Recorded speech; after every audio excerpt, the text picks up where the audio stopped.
What's up, Knicks fans? Jude Allume here, back like I never left with some major updates on the Josh Hart free agency front, and we're already off to a rocky start in our search for a new GM. Tap in for your latest Knicks fix on Knicks Digest.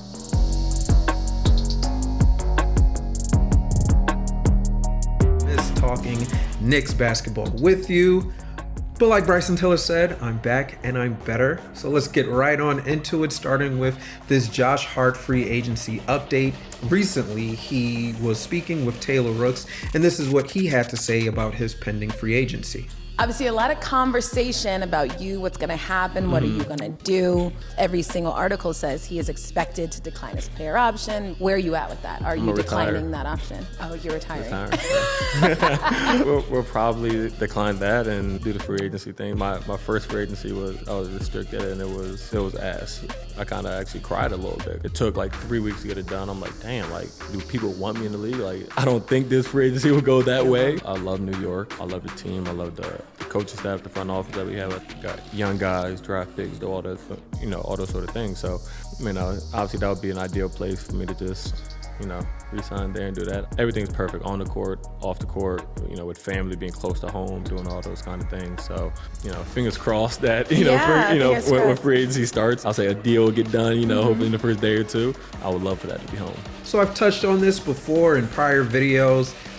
It's not so much news that Hart is planning on declining that player option. That was always the plan, but it was assumed kind of, and he kind of alluded to it that he really was just declining it so he can sign an extension with the Knicks and stay there. And for the most part, it seems like he does want to be in New York. He's spoken extensively about how much he enjoys it here, how it's a better fit for his family, and quite frankly, I feel like I speak for most of Knicks Nation when I say we'd love to have him back. The part that's interesting and new for me is the part where he wants to test out free agency.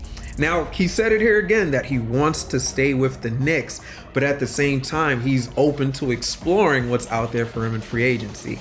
For me, this is the scary part because he is coming off the back half of the season since he got traded to the Knicks and what he's done in the playoffs, coming off the bench for the most part, but filling in for Quentin Grimes when he got injured. All of this, I feel like, definitely helped Hart in free agency.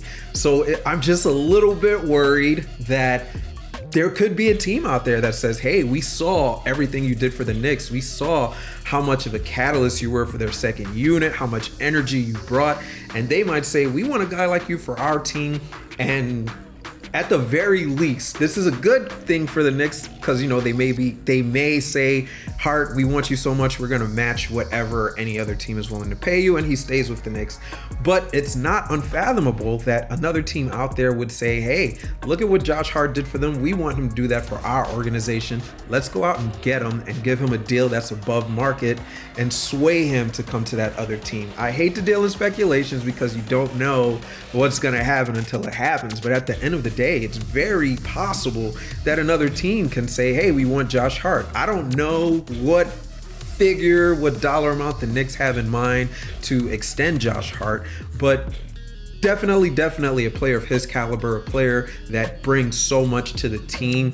You're not going to find a lot of guys like that in the NBA, right? He kind of just does everything, and he does everything well, and he gives you that energy, as I've already said how many times in the last couple of minutes. But it's just, he's an exciting player and one of those guys that you just love to have on your team because he's always giving that max effort.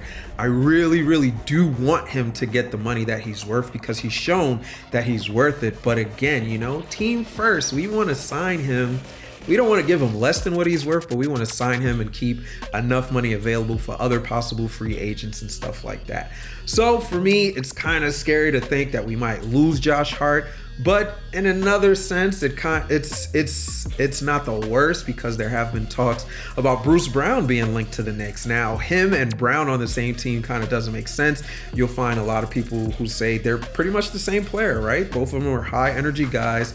Great defenders, gonna give you buckets when they can score in bunches when they need to, but that's not their primary focus. Their primary focus is doing whatever the team needs them to do.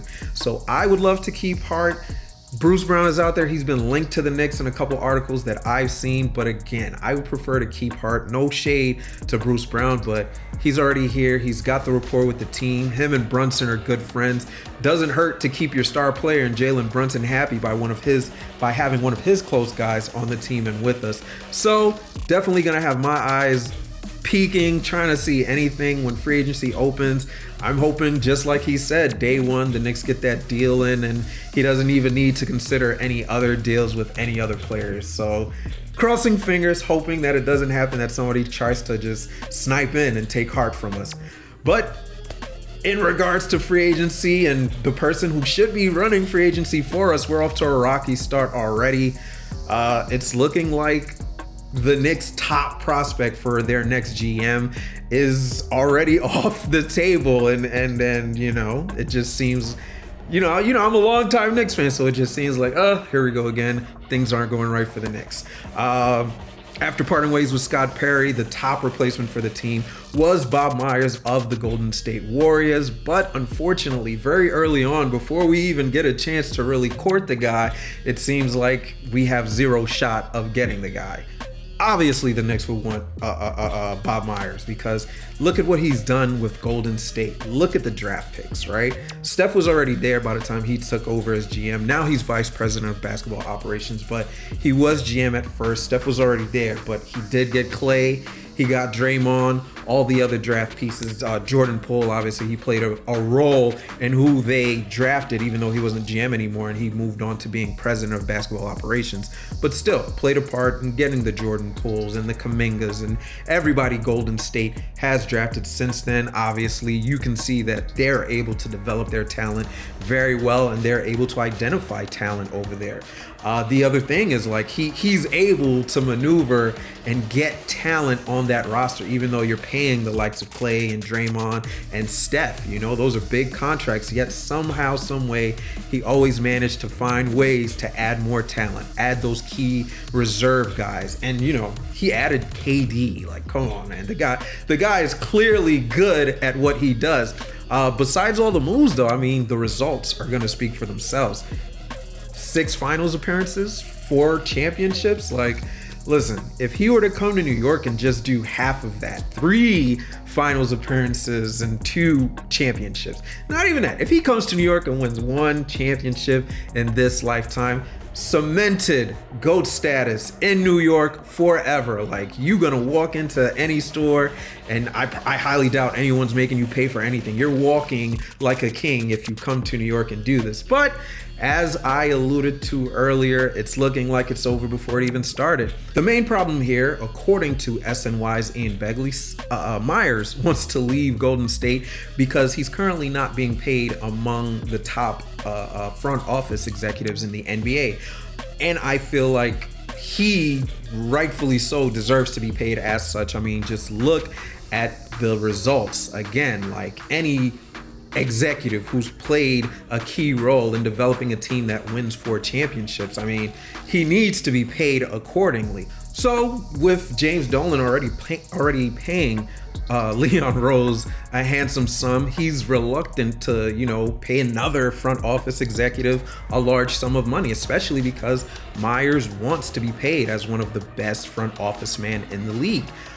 In addition to that, Myers is coming from Golden State, where he was the guy. Like, basically, that it's saying like all the decisions were running through him. If he were to come to New York, that would not be the case at all, because again, we have Leon Rose and he's already the guy. So money is a problem, and him not being the main man, the main guy who ultimately says yes or no on all decisions, that's an issue as well. He would be working under Leon Rose. At best, I guess it would be like a teamwork, a partnership between the two, because the blueprint for any successful organization is to have as many people as possible making all the decisions, right? Just to be extra clear, a lot of sarcasm on that one. Nonetheless, bad news for the Knicks. We're not going to get the top guy on our list, but Gonna cross our fingers, hope there's somebody else out there. I'm not gonna lie, I personally feel like we maybe should have kept Scott Perry. Look at what he's done, look at where he's gotten us. This season was a success, as much as Knicks fans would like to say, oh, the Knicks should have won a championship, or at least they should have been in the finals. I mean, we weren't even expected to be in the playoffs. Scott Perry, great job. You've drafted some great talent. You did a wonderful job in your time as GM. But I'm sitting here thinking about what could be and not what it is. I would like it if he stayed, but that's not the case. Hopefully the Knicks find somebody who's more than capable and able to bring us that championship we so desperately want, right? But on with the show, and just some light news that's not as depressing, I guess, for the Knicks. And of course, you see here, Jalen Brunson is going to be playing for Team USA. He'll be joining the likes of Anthony Edwards, Tyrese Halliburton, Mikal Bridges, just to name a few. Not the craziest of lineups for Team USA, but at the same time, I do know Team USA is desperate to field the best possible team out there after losing in the 2019 FIBA World Cup games. Obviously, I'm hoping Brunson does well. I just want to see him crush every time he gets out there, just to further quiet all those critics, all those, oh, he was grossly overpaid, looking like an idiot now. All the guys who didn't help to get this man in an all-star game like he rightfully deserved to be. Brunson, he's our guy. Like, we want to see him do well. But more importantly than that, man, I'm just really hoping he's gonna take this chance while he's playing for Team USA, and he's just, talking in a couple guys' ears. I don't know how much he can do without it being considered tampering, but just float the idea out there, like, hey man, I'm playing for the Knicks, I'm loving it out here, it's looking good over here, the grass is getting green on these sides, jump on the ship before we take off. Like, if the Knicks build on what they did, that's all I'm gonna say. If they build on what they did, we made it to the second round. Conference finals was right there within reach. It's not a huge jump to say the Knicks can make it to a championship. It's crazy how my tune has changed, because before I was all about, this is not a championship roster, this is not a championship team, and now here I am thinking that next step for the Knicks is going to be a championship if we bring in the right players. And I think Brunson might be around some of those right players with Team USA. If we bring some of the right players in, this is absolutely a team I feel can absolutely make it to an NBA final at the very least. And then who knows, we add another piece or two from there, win a championship. I am desperate for a championship, as you should be too. Nonetheless, that's all I've got for you today, but please, please, please stay locked in. We've got a lot coming for you this summer. Myself and Troy as well, our other Knicks Digest hosts. For now though, I would love if you guys can like it, subscribe it, leave a comment, all the stuffs, all the, social media things and whatnot. But for now, that's all I've got for you. Jude Allume for Knicks Digest. Thanks for tuning in. Peace. Camera shake was crazy. What is that?